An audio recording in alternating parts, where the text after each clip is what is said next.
Welcome back to Reg Talk UK, the podcast that helps UK banking professionals stay sharp, stay informed, and stay ahead of regulation. I'm Alex. And I'm Jamie. So we have a massive deep dive to get through today. I mean, looking across all the source material this week, there is this stark, genuinely unbelievable contradiction right at the heart of the UK banking sector. Yeah, it's a massive dichotomy. Right. On one hand, you've got retail banks and these high-level strategic teams actively mapping out this frictionless, AI-driven utopia for 2030. But then on the other hand, right now, today, those exact same institutions are actively manufacturing friction for the country's most vulnerable customers.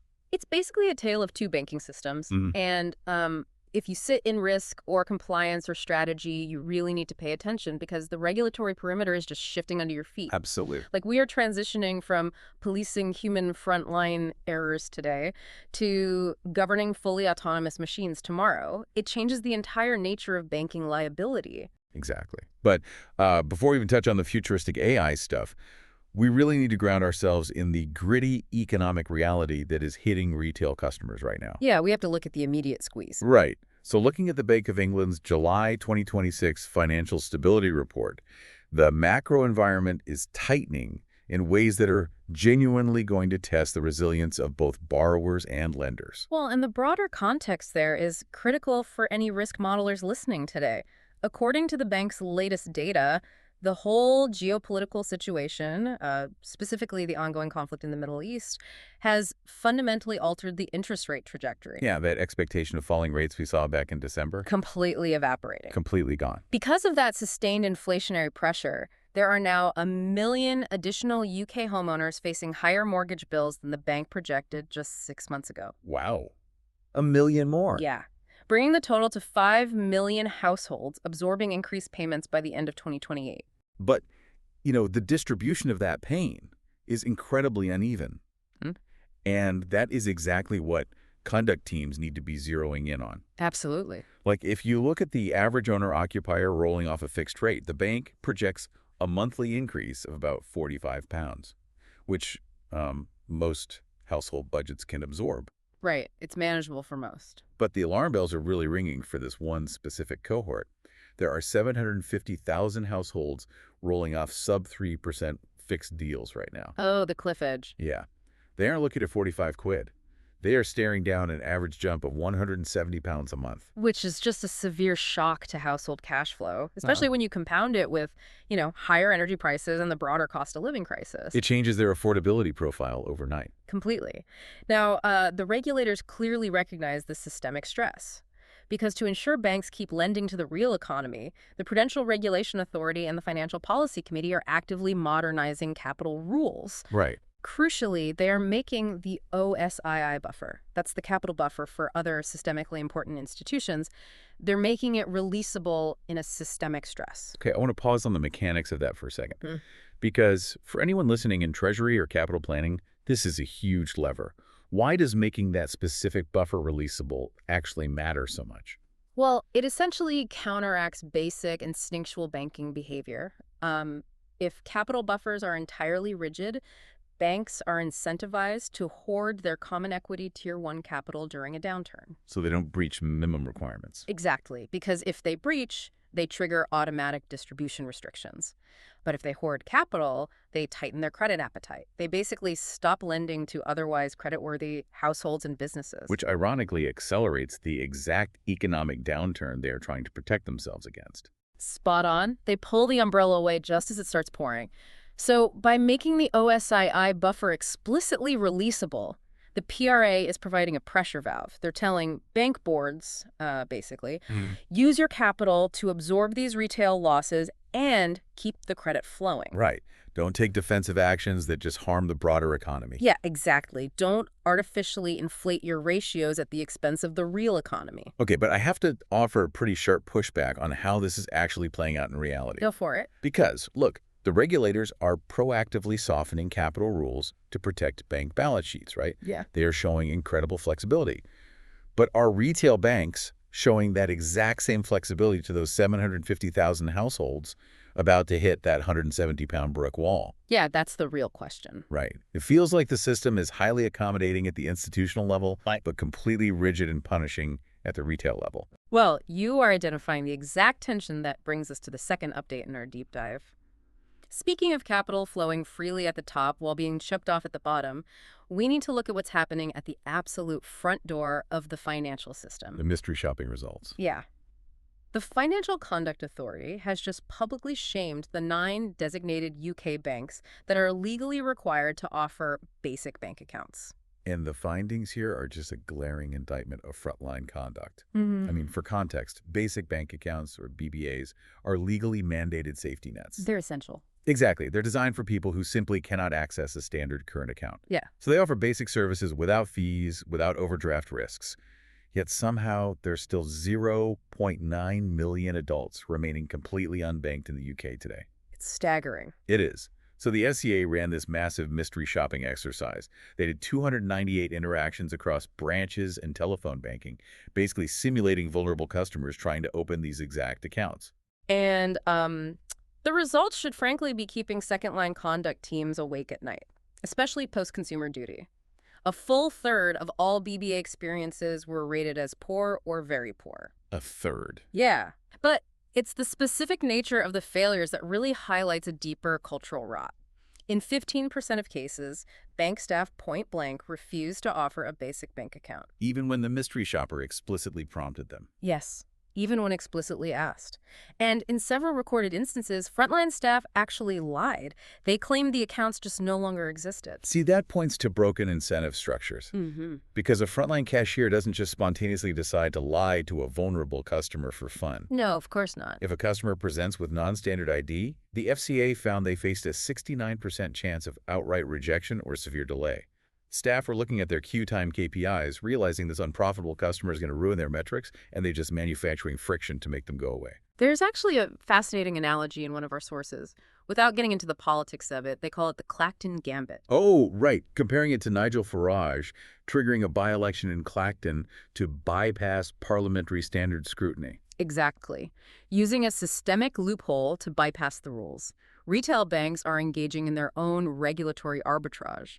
They are manufacturing friction to keep unprofitable customers out, actively dodging their consumer duty obligations because it hurts the bottom line. It's a profound failure. And the fact the FCA had to run mystery shoppers just to force banks to obey the law shows how broken human-led frontline banking is. Which brings us to the great irony of this week's briefing. Banks are creating all this human friction at the branch level, while at the exact same time their strategic teams are designing a completely frictionless, machine-led future. We really need to talk about the Mills Review. Yes, the Mills Review. This is a watershed document led by FCA Executive Director Sheldon Mills. It's the first global regulator report mapping retail finance all the way to 2030. And the conclusion is massive. Huge.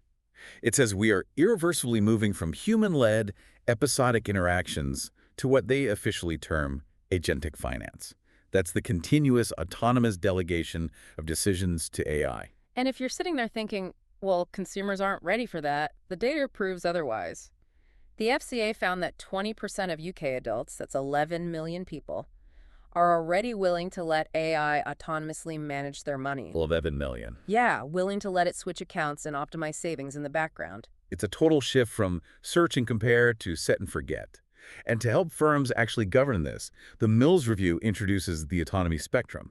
It outlines 5 distinct levels of AI autonomy. Let's actually break down those 5 levels because the compliance implications escalate so fast. Level 1 is just the operator phase. The AI is merely a tool, like summarizing terms and conditions. Right, the human is entirely in control. That's where most banks are today. Exactly. But level 2, the collaborator, and level 3, the consultant, is where the gray area starts. Yeah, I imagine level 3 is a conduct risk nightmare. It absolutely is, because at level 3, the AI takes the lead. It compares market options and recommends specific actions. The human gives final guidance, but the risk is automation bias. Right, because if an app presents a perfectly formatted data-backed recommendation, the average retail consumer is just going to blindly click accept. They aren't consulting, they're just rubber stamping. Exactly, which blurs the line between information and regulated financial advice. But level 4 is where things get truly wild. Level 4 is the approver stage. Where the AI initiates the action. Yeah, the AI prepares a full mortgage application, aggregates open banking data, or initiates a massive fund transfer. The human merely provides biometric sign-off. Which leads directly to the end game, level 5, the observer. Right. At level 5, the AI acts continuously within set boundaries. Yeah. The human sits completely in the back seat and monitors the outcomes. The AI chases yields, rebalances portfolios, moves deposits automatically. And for the compliance and legal teams listening, this changes everything. At level 5, you aren't auditing the mathematical accuracy of a human task anymore. You are auditing the validity of consent. Exactly. The consumer essentially becomes the CEO of their own financial ecosystem. Setting the parameters, yeah. Like saying, keep 500 quid in my current account and move the rest to the highest yield automatically. But I have to raise a massive systemic pushback here. Okay, what's the risk? If every retail bank and 11 million consumers end up relying on the same 2 or 3 technology hyperscalers like OpenAI or Google to run their AI agents, aren't we just hardwiring a massive correlated market crash? Oh, completely. If one foundational model hallucinates a market signal, the whole market moves at the speed of light. Exactly. And that is the nightmare scenario keeping the FCA up at night, which is why they introduced their countermeasure in the review, the agentic supervisory model. Fighting AI with AI. Spot on. The FCA knows traditional firm-by-firm supervision will fail, so they're building ecosystem-wide monitoring to spot herding behavior and systemic risks that no individual bank can see. If you're finding this useful, don't forget to follow Reg Talk UK on Spotify or subscribe on YouTube. It really helps us reach more banking professionals like you. And it's vital we connect these 2030 frameworks to what the FCA is doing right now, because if banks think the regulator is distracted by the shiny object of AI, they really need to read the FCA's new annual report. Oh, absolutely. The FCA isn't just looking ahead. They're proving they have serious teeth today. Yeah, the first-year results of their 5-year strategy show £5.6 billion in benefits delivered to consumers and the economy. That is massive. It is. Under the consumer duty alone, they saved consumers £157 million a year just on monthly insurance premiums. And they're cracking down incredibly hard on the digital perimeters, too.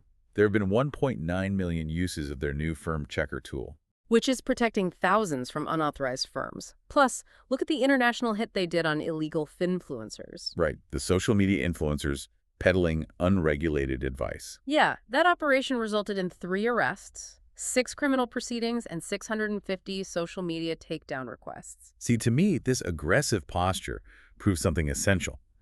The FCA is ruthlessly clearing the decks of current bad actors. They are enforcing consumer duty today to prepare the ground for the complex AI era tomorrow. Exactly. They're making sure the foundation is solid before the algorithms take the wheel. So let's concisely bring all these threads together for you. We started by looking at the macro squeeze, the Bank of England bracing for mortgage shocks while tweaking capital buffers to keep credit flowing. Right.